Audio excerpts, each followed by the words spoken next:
শুভেচ্ছা জনাইছোঁ। আমি এই পৰম্পৰাক ৰক্ষা কৰি আমি যেনেকৈ উৰুকাৰ নিশা ইয়াতে ৰাইজ ৰং ধেমালি কৰি ডেকা সকলৰ সৈতে থাকিলোঁ আৰু যিটো ভেলাঘৰ আমি অগ্নিদান কৰিবলৈ প্ৰত্যেক বছৰে বনাওঁ, সেইকাৰণে আমি আজি আপোনালোকক নিমন্ত্ৰণ কৰি আনি ভেলাঘৰ অগ্নিদান দিছোঁ।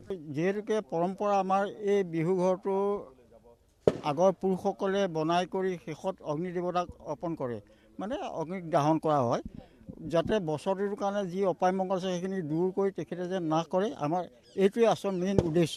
আৰু বৰ্তমান আমাৰ যিখিনি বয়োজ্যেষ্ঠ মানুহ আহি পেলাই যিখিনি যেনেধৰণে লাগে ভাগে কৰ্মভাগ কৰা হৈছে, কিন্তু আজিৰ দিনত বিশেষকৈ ল'ৰাসকলে আহিবলৈ আজিকালি টানেই পাইছে। এই নীতি নিয়ম যে তেখেতসকলে ৰাখিব লাগে, সেইটো এটা ডাঙৰ কথা হৈছে আমাৰ মাজত। বিশেষকৈ আপোনালোকে পথ দেখুৱাইছে, আমি নিশ্চয় পথ দেখাইছোঁ। হয়, উদ্দেশ্য সেইটোৱে। আৰু আজিৰ এই যি ভেলাঘৰ যি আধা পোৰা বাঁহ লৈ গৈ খেতি পথাৰত দিয়া হয়, এনেধৰণৰ যিখিনি আছে, এয়া আচলতে নিয়ম আছে আমাৰ। বিশেষকৈ এই বিহু ঘৰৰ যি আধা পোৰা ৰুৱাই হওক বা খুটাই হওক, এয়া পৰম্পৰা অনুযায়ী আগৰ যিসকল আমাৰ বয়োজ্যেষ্ঠ আমি দেখি আহিছিলোঁ বা আমিও এতিয়াও কৰি আছোঁ, যে বিশেষকৈ লাও গছ, ৰঙালাও গছ বা অন্যান্য খেতি পথাৰত ইয়াৰ যদি ৰুৱা দিয়া যায়, আধা পোৰা ৰুৱাটো দিয়া যায়, তেতিয়াহ'লে ফল ফুলে, জাতিষ্কাৰ হয় বুলি এটা পৰম্পৰা আছে। এটা অসমীয়া ৰাইজৰ মাজত এটা বিশ্বাস আছে। গতিকে এই বিশ্বাসটো আমিও এতিয়া ভংগ কৰা নাই, ইয়াক আমি অক্ষুণ্ণ ৰাখিছোঁ। আপুনি আধা পোৰা বাঁহ লৈছে ঘৰলৈ বুলি নেকি? হয়, তাৰমানে লোকশাস্ত্ৰ মতে যিটো আমি নিয়ম, প্ৰতি পুৱনিশাই আমি তামোল গছত ঢেঁকী থোৰাই কোবাই তাত আমি খেৰৰে বান্ধ দিওঁ। আৰু বিহু ঘৰৰ পৰা আমি এইডাল এতিয়া ল'লোঁ, এইডাল আমি নাৰিকল বা তামোল গছত বান্ধি দিম। প্ৰতি বছৰলৈকে আকৌ অহা বছৰলৈ এইডাল এৰুৱাই আকৌ তাত পিছৰ বছৰত এনেকৈ বন্ধা হয়। সেইটো পৰম্পৰা গতিৰে চলি আহিছে। আৰু আজি সকলোৱে পিঠা পনা খাই আজি ভোগালী উদযাপন কৰা হয়।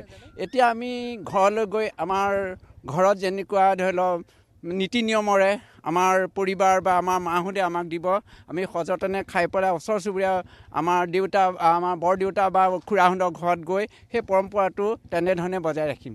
পৰাখিনি আৰু বছৰৰ যিটো ধৰক নীতি নিয়ম, সেইখিনি মানি আমি ইয়াতে ভেলাঘৰ বনাই ৰাইজে সকলোখিনি যেনেকৈ যিখিনি নীতি নিয়ম কৰিব লাগে সেইখিনি আমি পালন কৰিছোঁ। পুৱাৰ পৰা কি কৰিলে আপোনালোকে, কি নিয়ম কৰিলে কওক?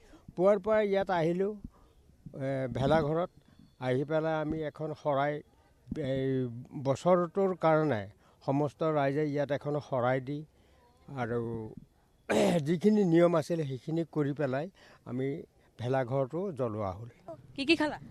কালি ডিমৰে খালোঁ, আমাৰ মঙলবাৰ যে। মঙলবাৰ। তুমি কি খালা? ডিমৰে, আমাৰ ককাই ভাইহে। আচ্ছা, তেতিয়াহ'লে তোমালোকে নিৰামিষ হ'ল কালি?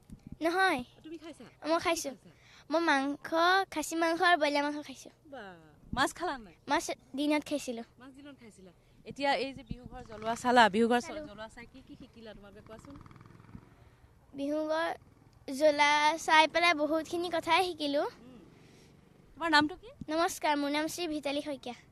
কোন শ্ৰেণীত পঢ়া তুমি? পঞ্চম শ্ৰেণীত। প্ৰত্যেক বছৰে এনেধৰণে তোমালোকে বিহু ঘৰ জ্বলোৱা চোৱা হয়নে?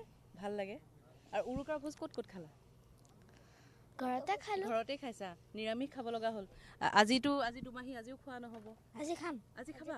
আজি কি খাবা? কি যোগাৰ কৰিছে? মাছ, মাংস। আচ্ছা, আৰু পিঠা পনা যোগাৰ হৈছে নাই ঘৰত? হৈছে। কি বনাইছে পিঠা? খোলা পিঠা, বৰ পিঠা, নাৰিকলৰ লাৰু, তিলৰ লাৰু, মিঠৈ, আকৌ নাৰিকলৰ চিৰা। ইমানবোৰ বস্তু? গোটেইবোৰৰ নাম জানা? গোটেইবোৰ পিঠাৰ নাম জানিছা দেখোন।